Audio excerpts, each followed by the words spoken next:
Meus caros, hoje é sábado, teoricamente dia de descanso, mas eu vou abrir uma exceção aqui porque eu quero gravar um vídeo, talvez um dos mais importantes que eu já tenha gravado, tá? Porque é muito sincero. E porque eu já venho refletindo sobre isso. Eu tenho mensagens nesse tom e com esse teor mais antigas. Eu tenho um texto antigaço, por exemplo, da Veja, onde eu digo que o PT fazia eu ser uma pessoa pior, usando ali como gancho aquela cena do filme do Jack Nicholson com a Helen Hunt, né, que ele tem toque, ela fala, faça um elogio, ele diz, você me faz querer ser uma pessoa melhor. Então, a gente tem que tentar cercar de pessoas que puxam a gente para cima. E, infelizmente, o Twitter, todo mundo sabe, não é de hoje, é uma selva, né? É uma selva, o Ben Shapiro já apelidou de Boo Box, em referência ao filme do Capitão Gancho, né, onde você joga pessoas ali com cobras e escorpiões e fica fazendo boo, né, vibrando com a destruição das pessoas. Mas esses linchamentos e esse clima de cancelamento está fazendo muito mal a todos. Então eu já venho pensando nisso. Basta ver minha mensagem de ontem e o tom da minha live do Tudo Consta na sexta-feira. Aí hoje eu acordo, estou na cama ainda cedo, né, vendo uma atualização rápida de redes sociais, vejo o nome do Carlos Andreasa em destaque e muita gente massacrando ele. Aí vi depois o vídeo, né, e realmente ele mandou muito mal. Mas eu me deparei logo em seguida com um pedido de desculpas que ele fez, né, e me pareceu sincero. E eu fui, e nesse clima, nesse tom, eu respondi, falando, boa, Carlos, né, acho que todos nós devemos mudar um pouco o tom, baixar o tom, né, tentar, enfim, resgatar debates civilizados. E eu sei que vai ter gente que vai falar isso é coisa de isentão, de liberal limpinho, prudência e sofisticação, e que estamos numa guerra. São pontos legítimos, tá? Porque eu acho que nós estamos numa guerra. Uma guerra cultural, política e até espiritual. E aí é que vem o ponto. Nós queremos vencer uma batalha ou nós queremos vencer a guerra? E essa pergunta, para mim, ela é crucial. Crucial. Porque eu tenho vários textos, basta ver, na Gazeta do Povo tenho vários, sobre esses dilemas da direita, em que eu chamo a atenção e alerto que o perigo de você chafurdar demais na lama é você não perceber mais a sua diferença para aqueles que você queria derrotar. É você tratar como inimigo mortal adversários. É você se tornar aquilo que você mais odiava. Você olha demais para o abismo olha demais para você. Friedrich Nietzsche, né? Você tentar viver demais combatendo monstros, você acaba virando um. Então nós precisamos sempre lembrar e ter em mente o que nos move. Isso é uma disputa antiga dentro do cristianismo, por exemplo. Né? Tem uns que acham que tem que reagir com mais veemência a um mundo satânico dominado pelo mal, e tem outros que acham que a grande diferença, pelo menos a diferença em longo prazo, vai ser feita pela firmeza moral, pelo núcleo cristão que não vai sucumbir a esse mundo profano. É você seguir sendo uma referência, um norte moral. Né? E eu entendo os argumentos dos dois lados. Mas por uma questão de personalidade, de perfil, eu acho que eu tenho uma inclinação para um deles. Talvez eu seja bem dividido.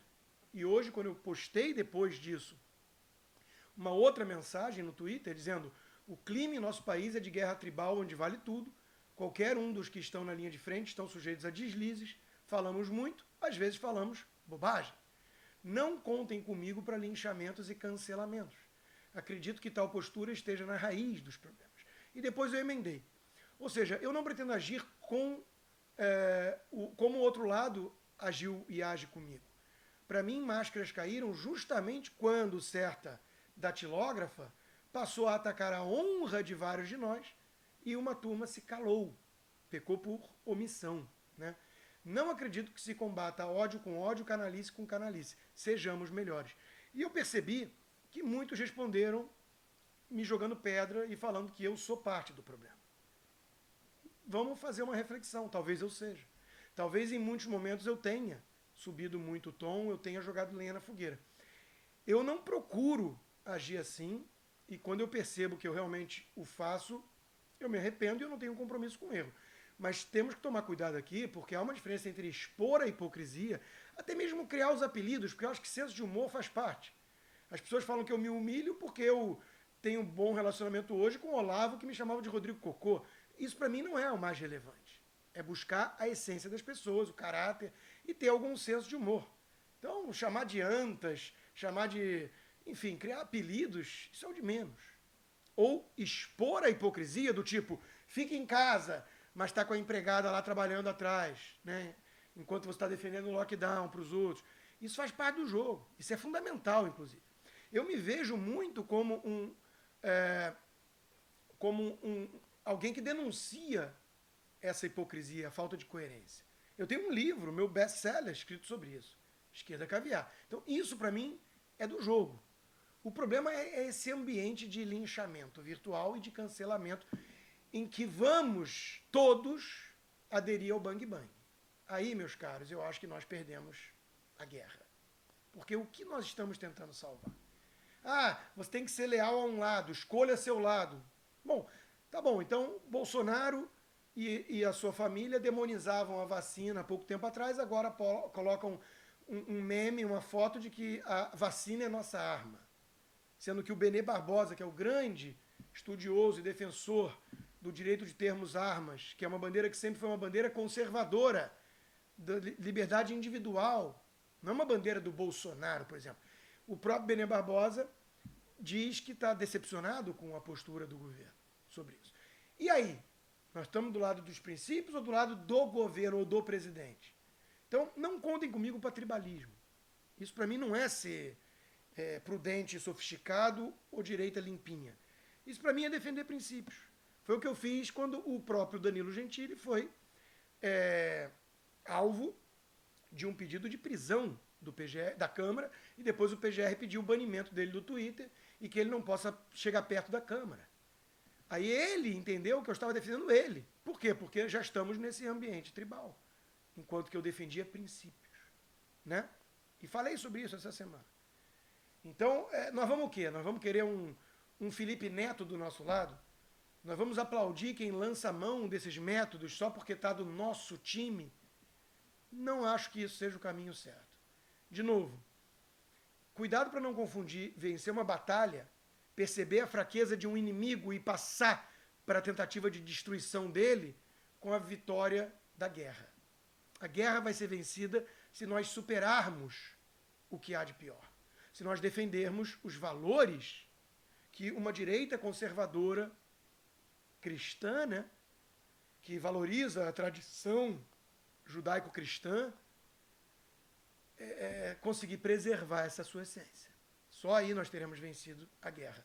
Eu fui correr hoje mais cedo, eu queria gravar esse vídeo assim que eu acordei, mas falei, não, eu tenho pedido muito, tenho rezado, confesso a vocês, eu sei que para alguns isso vai soar estranho, para outros que me acompanham mais de perto sabem que é um caminho natural que eu venho traçando há algum tempo. E eu tenho rezado para que eu me torne uma pessoa melhor, para que eu sirva de instrumento para tentar fazer um mundo um pouquinho melhor. Não é criar um novo mundo, um mundo melhor, porque eu não acredito nisso. Eu parto da premissa do anjo caído, do pecado original, né? A perfectibilidade humana. Nós temos alguma elasticidade, mas nós temos a besta dentro de nós e sempre à espreita. Por isso, acima de tudo, a grande guerra é uma guerra interior. É nós vencermos o diabo que existe em nós, a besta. Então, como é que nós vamos vencer essa guerra se nós nos transformarmos naquilo que nós pretendíamos combater? Essa é a questão. Tá? Então, especificamente do Carlos Andreasa, eu acho que ele vem mandando muito mal e deixei isso claro para ele várias vezes. E ataquei muitas vezes em público. Ele nunca me atacou em público. Em público, né? Ele me mandou uma mensagem agradecendo a solidariedade, coisa que talvez gente da patota, da qual hoje ele faz parte, não vai fazer, vão se calar e tudo mais, né? E o grande problema que eu vi ali atrás, né, foi justamente um problema de omissão. Quando alguém como Vera Magalhães e companhia começou o quê? Atacar a honra das pessoas, falaram que o Hélio Beltrão, um amigo nosso de longa data, era um traficante de hidroxicloroquina, e eles não se manifestaram. Aí para mim é complicado. Né? Ou quando atacaram a Ana Henkel, Ana Paula, de racista e tudo, e amigo, ou suposto amigo, que depois ficou se sabendo que falava mal pelas costas. Se calou. Isso para mim é imperdoável. Por quê? Porque está mexendo com a essência. Então eles estão adotando uma mentalidade que eles escolheram um lado e vale tudo. E cadê os princípios? Cadê os valores? Então não contem comigo para isso. Não contem. Fui correr ouvindo Megadeth, uma banda que eu conheço pouco. Né? Eu confundia com Motorhead, achava que era heavy demais. E ao escutar Symphony of Destruction, olha a letra, gente. Você pega um homem mortal e o coloca no comando. Veja-o se tornar um deus. Veja a cabeça das pessoas rolar. Isso é jacobinismo. Isso é a Revolução Francesa. Isso é a Era Moderna. Assim como o flautista conduzia os ratos pelas ruas, nós dançamos como marionetes, balançando para a Sinfonia da Destruição. Isso não é a descrição perfeita do Twitter?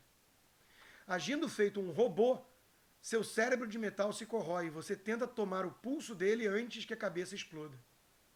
A Terra começa a tremer, as potências mundiais sucumbem, guerreando pelos céus. Um homem pacífico permanece de pé.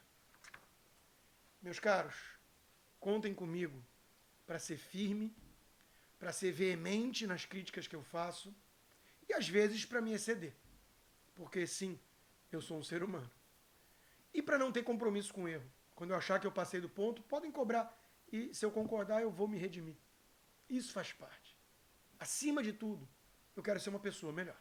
Um ser humano melhor, um pai melhor, um marido melhor. E isso não pode jamais ser esquecido. Isso não pode deixar de ser o nosso norte. Porque senão, se tudo vai virar uma guerra tribal política, com P minúsculo, onde eu enxergo aliados políticos e inimigos políticos, eu vou me tornar o quê? Eu vou me tornar aquilo que eu queria condenar e derrotar. Numa guerra, a primeira baixa é a verdade. Eu escolhi essa camisa para fazer esse vídeo. Não é fazendo ouvir a nossa voz, mas permanecendo são de mente que preservamos a herança humana. George Orwell. Eu quero dedicar esse vídeo ao Guilherme, dono da Gazeta do Povo. A Gazeta do Povo bancou toda a campanha de linchamento virtual dos canceladores, dos Sleeping Giants, quando pediram minha cabeça, por conta do episódio do estupro e da minha filha, que agora isentões estão usando contra mim. Pessoas como o próprio Danilo Gentili, como Nando Mouro e companhia. E o Guilherme falou, pior do que sofrer uma injustiça é cometer uma injustiça. Eu quero entender o caso. E eles foram a fundo e quando entenderam o caso, optaram por me manter no quadro contra a pressão de vários funcionários e contra a pressão desses chacais e hienas que pediam minha cabeça, marcando os anunciantes. Vários anunciantes cancelaram o anúncio na Gazeta do Povo. E eles bancaram. Por quê? Porque o Guilherme e a sua irmã, Ana Amélia, são pessoas que defendem princípios. São pessoas com compromisso com a verdade, com a busca da verdade e com a defesa da ética. E o Guilherme algumas vezes já me pediu para fazer uma autocrítica, reavaliar esse meu tom às vezes. E ele está certo. Então, eu não posso prometer que eu vou sempre conseguir, porque eu estou nessa frente de batalha e ali a gente vai se exceder com muita frequência. É um ambiente sujo, pesado. Twitter, então, é uma selva. Mas nós temos que reforçar sempre na nossa cabeça o que nos move. E o que me move não é ver o Bolsonaro reeleito, ou não é ver o Carlos Andreasa, que mudou muito de postura, e que eu acho que está errando muito em análises e tudo, ver ele se ferrando e se dando mal e sendo cancelado e sofrendo do veneno que uma patota que está do lado dele, não quer dizer que ele seja igual, usa como instrumento para atacar os outros. Eu vi um comentário do Lilo dizendo que não podemos ter pena, né? Acho que foi alguma coisa assim que ele usou, quando alguém do lado de lá se acidenta na construção da máquina de moer que estão construindo contra nós. Eu entendo o argumento. De novo, eu entendo o argumento. Mas eu ainda acho que é mais importante a gente mirar na essência da guerra e não em cada batalha. Eu não quero alimentar a máquina de moer reputações, a máquina de ódio do gabinete do ódio do bem. Mas nós não vamos derrotá-los criando o nosso gabinete do ódio, aderindo a uma guerra tribal. Eu, pelo menos, acho que essa tática está fadada ao fracasso. Então, meus caros, era esse o meu recado de hoje. Vamos sempre lembrar os valores que nós estamos aqui defendendo. Porque se nós nos transformarmos naquilo que nós mais odiávamos, what's the point? Qual é o sentido disso tudo? Aí, eles, leia-se, os inimigos, os satânicos, eles já venceram a guerra. Um ótimo final de semana para todos vocês e até segunda-feira.